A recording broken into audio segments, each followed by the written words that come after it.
2 months ago, the Brexiteers would think people like me didn't exist. But to give you context, I grew up with politics. My father was a local Conservative councillor for over 10 years. Then in 1997, he ran for the Referendum party with the aim to leave the EU. I, like many children, believe everything their parents tell you. In 2016, we were given the vote. I, like many, believe the lies and false promises. Vote Leave sold this country a fantasy, and we bought it.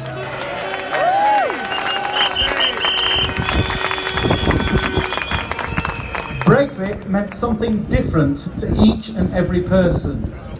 The In campaign relied on facts.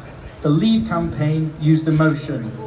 Like Trump successfully used the slogan, "Let's make America great again."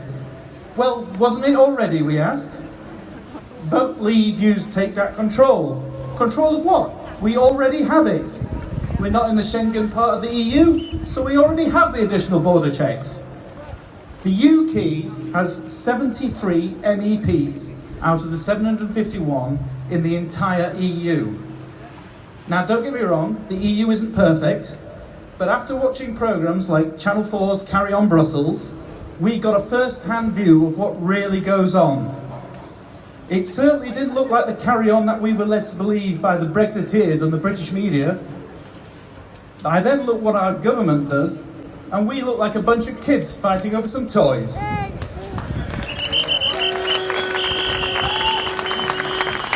If you ask me now, we already have a powerful voice in the EU decisions, benefiting both the UK and the other 27 nations of the EU.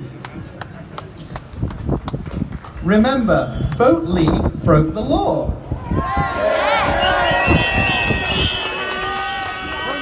I was expecting our Prime Minister to come out and make a sensible statement, that because our laws have proven to be broken, the vote had to be voided and rerun. I'm still waiting, Prime Minister.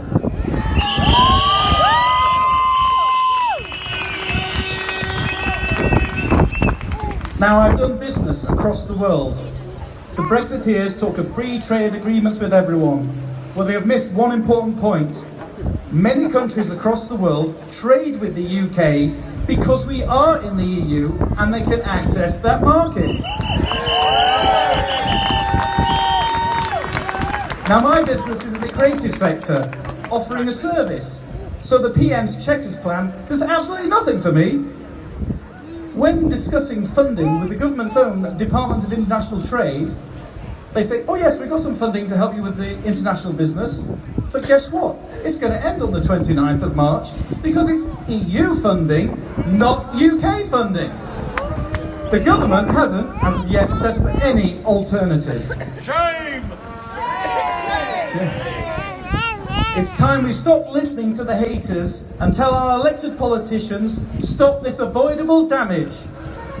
We must have a people's vote with an option to remain in the EU and take back our place of respect across the EU and the world.